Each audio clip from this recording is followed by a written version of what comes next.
Bienvenidos a NTD en español. Soy Mayra Jaime y estas son las noticias de hoy miércoles para usted. Rusia liberó hoy a un exmarín estadounidense. Lo devuelve a cambio de un piloto ruso detenido en Estados Unidos. Misiles rusos alcanzan objetivos estratégicos en Ucrania, depósitos de armas de sus aliados, mientras que Estados Unidos critica a un alto funcionario ruso por hablar de la posibilidad de un conflicto nuclear. Rusia suspendió las exportaciones de gas a Polonia y Bulgaria como resultado de las medidas de presión por parte de Rusia. La política permanecerá en México llegó a la Corte Suprema. Los jueces escucharon los argumentos de la administración Biden.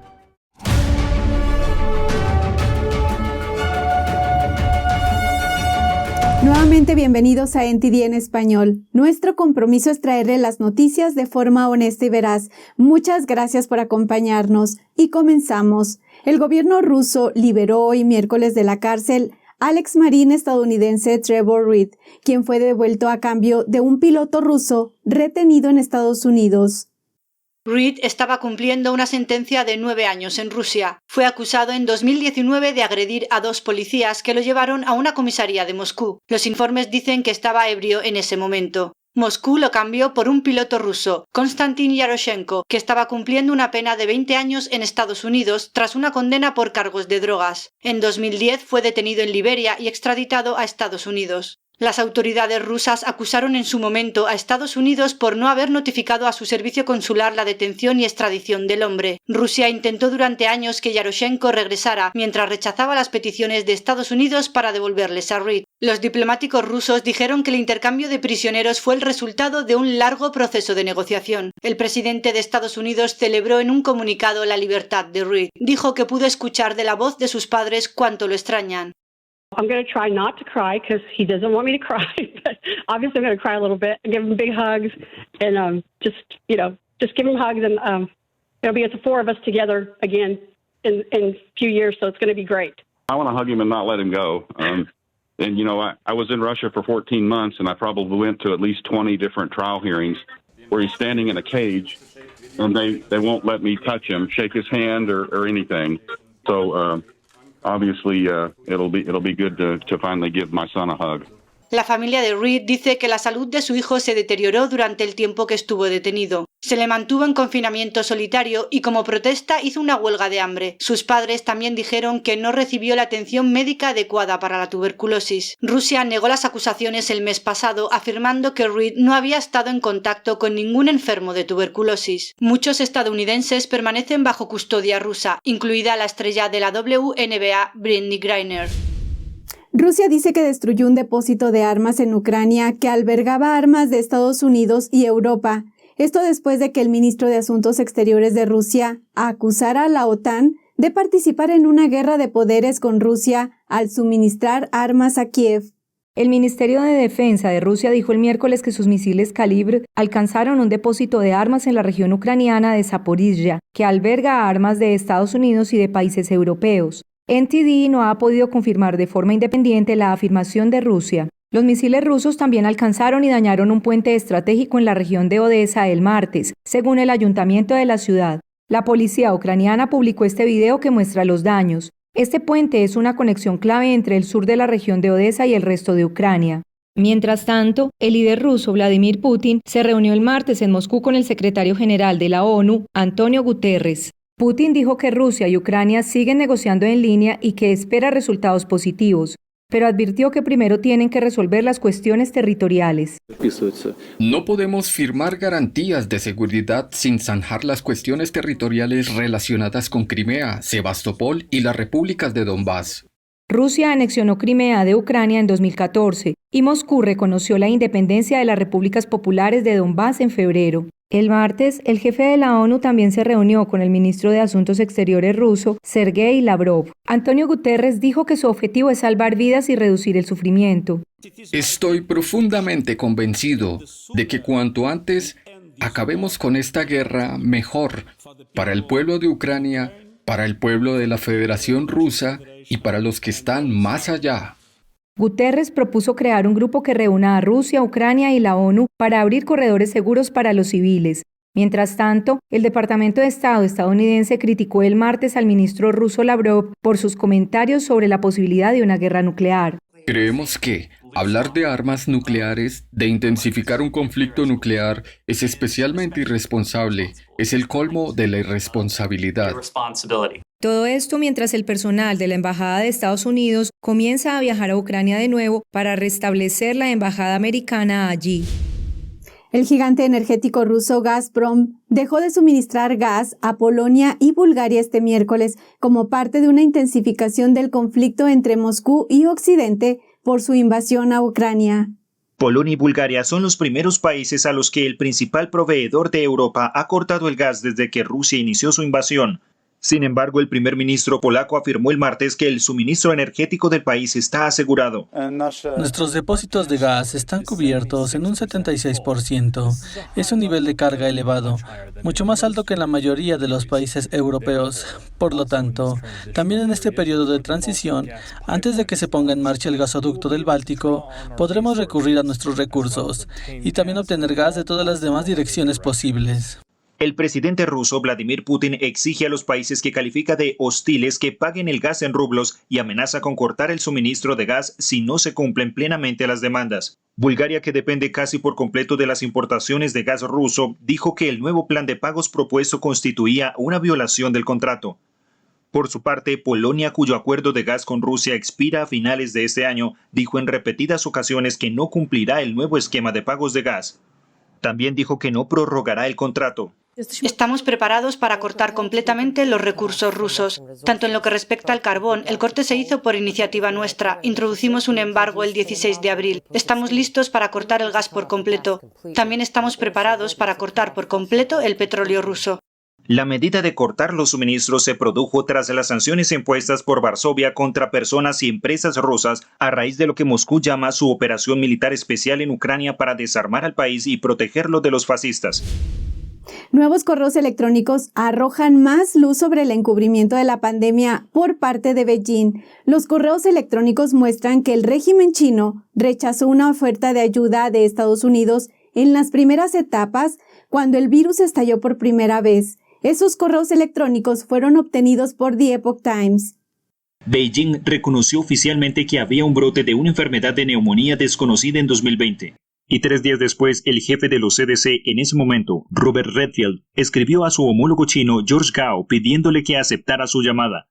Le dijo en ese correo electrónico: intenté comunicarme con usted y lo intentaré de nuevo en unas horas. Este fue el primero de varios intentos de Estados Unidos de ofrecer ayuda a China en las siguientes semanas. Redfield dijo más tarde que el régimen chino no aceptó la ayuda estadounidense y que pensaba que podría haber hecho una gran diferencia.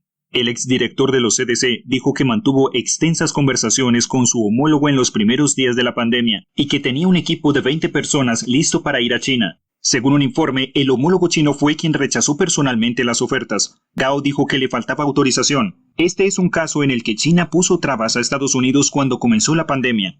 Además, el régimen comunista de Beijing suprimió la información sobre el brote dentro de China. Eso fue en el momento en que cualquier dato sanitario era crítico para ayudar a crear una mejor estrategia de contención del COVID-19 y podría haber ayudado a minimizar la propagación del virus. Es más, Redfield volvió a escribir a su homólogo después de hacer la llamada. El asunto del correo electrónico era oferta de ayuda. En él se lee: China tiene una enorme capacidad en enfermedades infecciosas e investigación de brotes. Y, en el espíritu de cooperación, me gustaría ofrecer a los expertos técnicos de los CDC en laboratorio y epidemiología de enfermedades infecciosas respiratorias para ayudarle a usted y a los CDC de China en la identificación de ese desconocido y posible nuevo patógeno. 2 días más tarde, extendió una invitación formal del Departamento de Salud y Servicios Humanos, pero parece que China no respondió a ninguno de esos correos electrónicos. Ni Redfield ni su homólogo respondieron a las solicitudes de comentarios. Ahora vamos a un breve corte, continúe con nosotros y regresando le informaremos sobre lo que está sucediendo en la Corte Suprema para impedir que la administración Biden acabe con una política migratoria de la era Trump. Aquí, en NTD en español, regresamos. Por fin, la espera ha terminado. Shen Yun regresa con un espectáculo completamente nuevo, lleno de belleza, majestuosidad y un poderoso mensaje de esperanza. Descubra la cultura perdida de la antigua China, Descubra la temporada 2021 de Shenyun. Un mundo más maravilloso le espera. Consiga sus boletos hoy.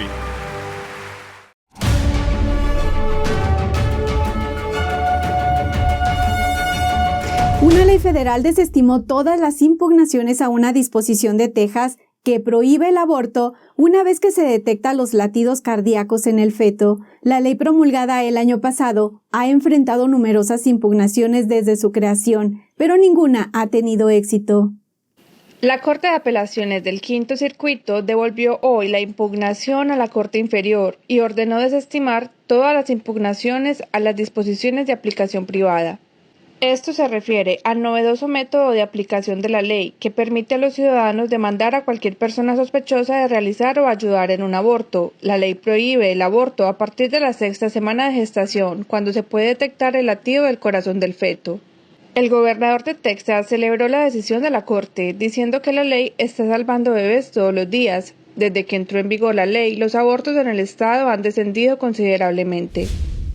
Abogados de Texas y Missouri comparecieron este martes ante la Corte Suprema para impedir que el gobierno de Biden acabe con una política migratoria de la era Trump.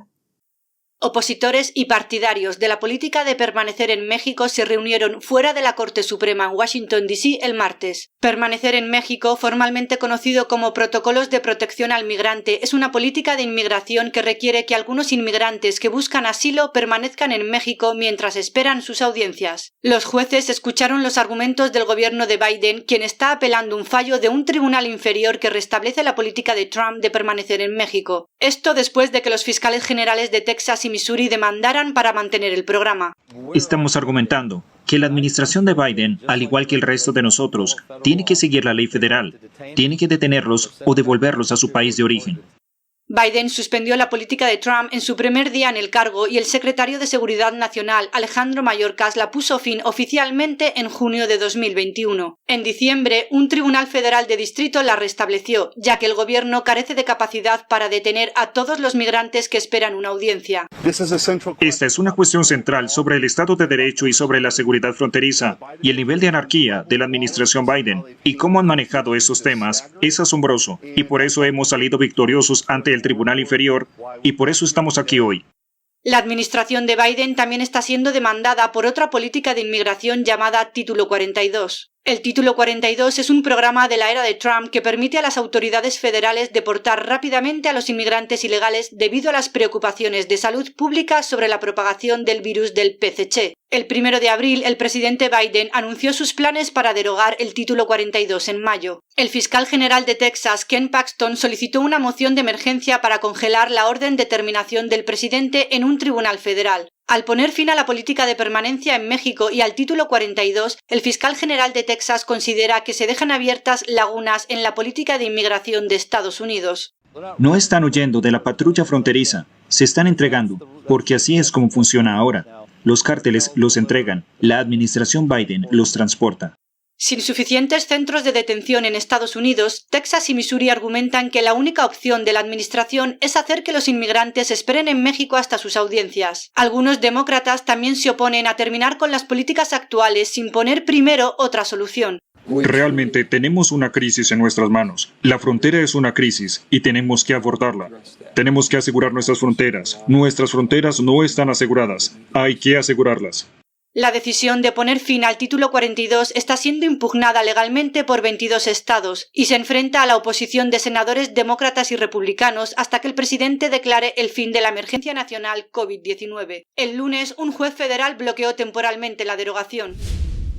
El fiscal general Merrick Garland dice que no permitirá ninguna interferencia en la investigación del Departamento de Justicia sobre el hijo del presidente, Hunter Biden. Tenemos más información. En una audiencia del comité este martes, el senador Bill Hagerty preguntó al fiscal general Merrick Garland si se le está informando sobre la investigación del Departamento de Justicia sobre Hunter Biden. Garland dice que la investigación la dirige y supervisa el fiscal del distrito de Delaware. Él está a cargo de esa investigación. No habrá interferencias políticas o de ningún tipo. Hagerty señaló que la Casa Blanca dice que el presidente está seguro de que su hijo no hizo nada indebido. El senador preguntó a Garland cómo puede el pueblo estadounidense confiar en que el gobierno de Biden está llevando a cabo una investigación seria.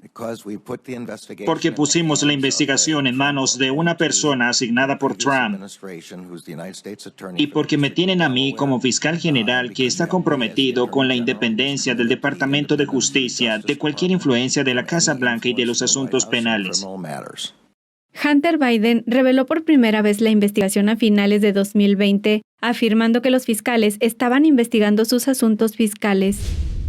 Hace varias semanas, los activistas providas interceptaron una caja de residuos médicos de una clínica de abortos en D.C. En su interior encontraron los cuerpos de 5 bebés abortados con un desarrollo gestacional avanzado. Existe la preocupación de que los abortos pudieron haber violado la ley federal. Pero a pesar de las repetidas peticiones de una investigación, no se ha iniciado ninguna. Grace Coulter de NTD nos trae un informe especial sobre la historia. Pasaron más de 3 semanas desde que se recuperaron los cuerpos completamente formados de 5 bebés abortados en un centro de abortos de D.C. Los bebés habían llegado a término y probablemente eran viables fuera del útero. Los activistas pro vida, junto a cerca de 70 legisladores republicanos, han pedido a las autoridades estatales y federales que investiguen si los abortos violaron la ley federal, pero hasta la fecha no se ha tomado ninguna medida. El aborto tardío es legal en D.C. Sin embargo, los activistas pro vida y los médicos expertos plantean la preocupación de que algunos de estos abortos pudieron haberse realizado durante o después del parto, cuando los bebés estaban vivos. Esta valoración se basa en el tamaño de los fetos y en el tipo de lesiones que presentan sus cuerpos. De ser cierto, esto violaría la ley de aborto por nacimiento parcial y la ley de protección de bebés nacidos vivos. Según estas leyes, matar a los bebés vivos en el momento del parto y no proporcionar atención vital a los bebés nacidos después de abortos fallidos es ilegal. Los grupos pro vida instaron a las autoridades a realizar autopsias a los cuerpos e investigar cómo se realizaron los abortos. Pero el subdirector ejecutivo de la policía de D.C. se negó e insistió en que todos los abortos se realizaron legalmente. Lo que hemos visto ahora es que esos fetos fueron abortados de acuerdo con la ley de D.C., así que no estamos investigando esta incidencia en ese sentido. No parece que haya nada de naturaleza criminal en este momento. Sin embargo, esto plantea cuestionamientos sobre cómo las autoridades pueden estar tan seguras de que no hubo nada criminal sin una investigación. A continuación, analizaremos más de cerca por qué existe la preocupación de que se pudo haber violado la ley federal. La organización pro-vida Life Action habló con varios médicos que analizaron las lesiones de los 5 cuerpos. Uno de los fetos femeninos, su imagen se ve borrosa en la pantalla, tiene el ojo derecho abierto. Y aunque la mayor parte de su cuerpo está intacto, hay daños significativos en la parte superior y posterior de su cabeza. La doctora Kendra Cole, neonatóloga, dijo a Life Action: "Este bebé parece tener entre 28 y 30 semanas de edad gestacional, con evidencia de laceraciones profundas en la parte posterior del cuello que presumiblemente se correlaciona con el método de aborto utilizado para terminar con su vida". Aquí hay una ilustración de cómo se lleva a cabo un aborto de nacimiento parcial, también conocido como dilatación y extracción. Después de dilatar el cuello uterino de la mujer, se extrae el feto vivo con los pies por delante hasta que solo queda la cabeza dentro. A continuación se utilizan unas tijeras u otro instrumento afilado para perforar la cabeza. A continuación se comprime el cráneo para que pueda pasar por el cuello uterino. La compresión se realiza mediante la incisión y succión del cerebro o mediante el uso de forceps. Este es el método que los activistas especulan que podría haberse utilizado para acabar con la vida de este bebé. Otro de los fetos recuperados en la clínica de D.C. estaba completamente intacto y aún dentro de su saco amniótico, lo que plantea dudas sobre cómo fue asesinado. Se calcula que este feto estaba entre el segundo y tercer trimestre de embarazo. La doctora Kathy Oldman, una exabortista, dijo a Life Action: "Se pudo haber utilizado un método de inducción para el aborto, a menos que este bebé haya sido inyectado con una droga diseñada para matar antes del aborto, es muy posible que haya nacido vivo y luego se le haya dejado morir. Si este último fuera el caso, se violaría la ley de protección de los niños nacidos vivos". Para aumentar la preocupación de los activistas pro vida de que este pueda ser el caso, hay un vídeo encubierto del abortista que opera la clínica de D.C., donde supuestamente se abortaron los bebés. En 2013, Live Action grabó al abortista llamado Dr. Cesare Santangelo diciendo que dejaría morir a un niño abortado si sobrevivía fuera de su madre después de un aborto fallido. Observe.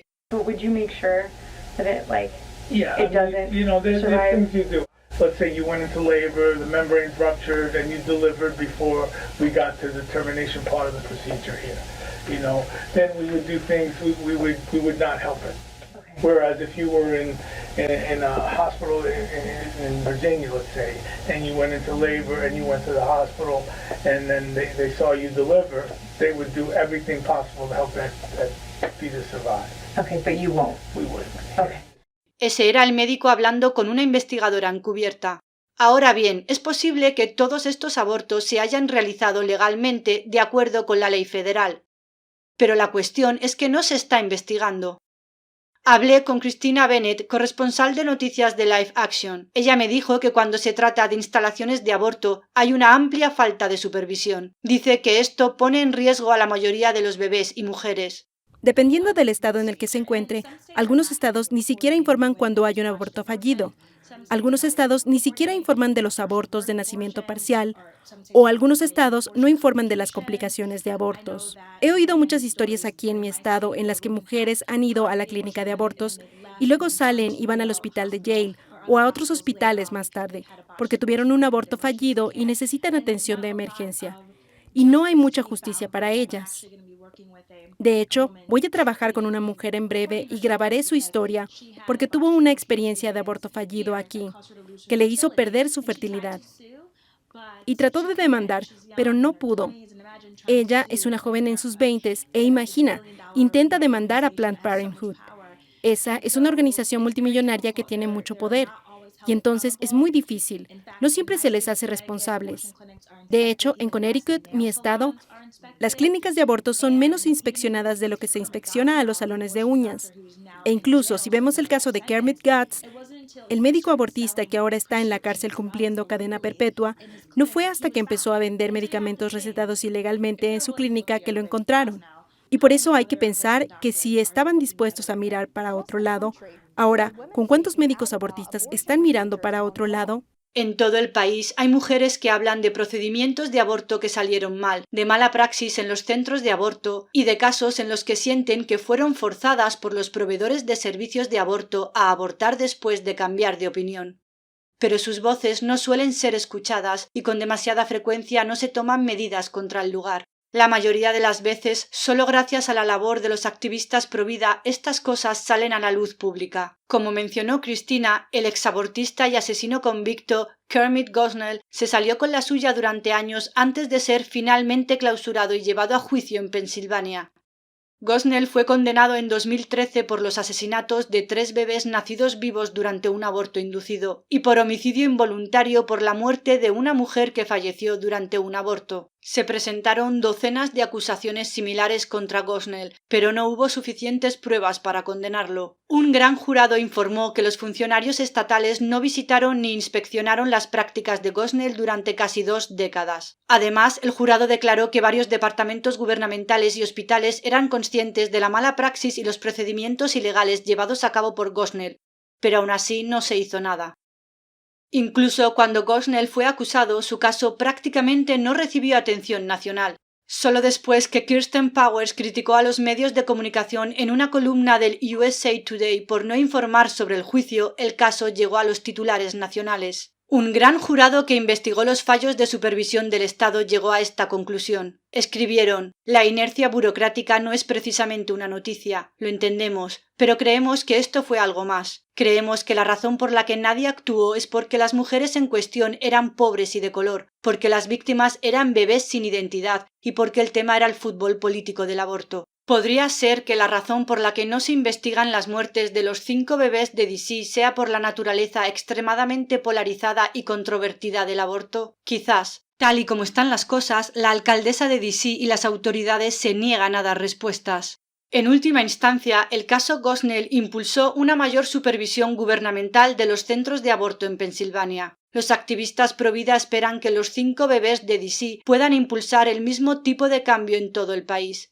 Dicen que no dejarán de pedir una investigación hasta que haya justicia para los 5.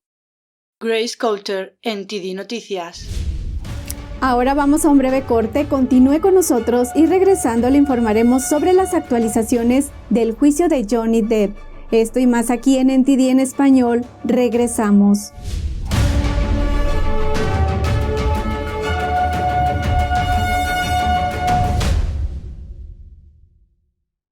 Bienvenidos al episodio de hoy, soy Elina Villafañe. Según nuevos informes sobre la efectividad de las vacunas, afirman que... Comencemos hablando sobre las últimas elecciones. Hay investigaciones que confirman que hubo fraude. Varias investigaciones comprueban que el origen del virus es el laboratorio de... Bienvenidos al episodio de hoy, soy Elina Villafañe. No pierda más tiempo, infórmese sin censura desde Epoch TV.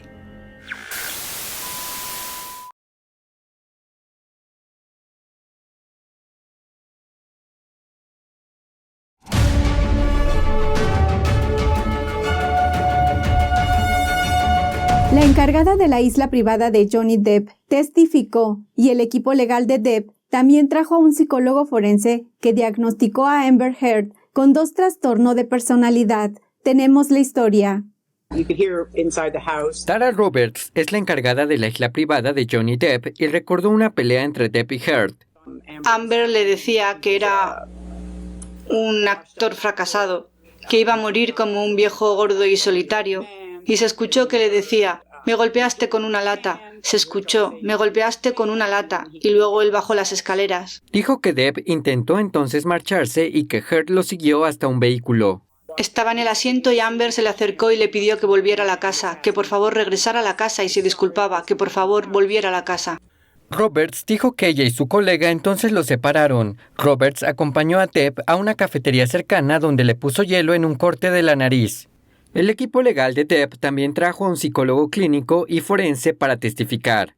Después de revisar los registros de salud mental de Heard, las pruebas psicológicas extensas y 12 horas de entrevistas con Heard, se le diagnosticó con el trastorno histriónico de personalidad y el trastorno límite de personalidad.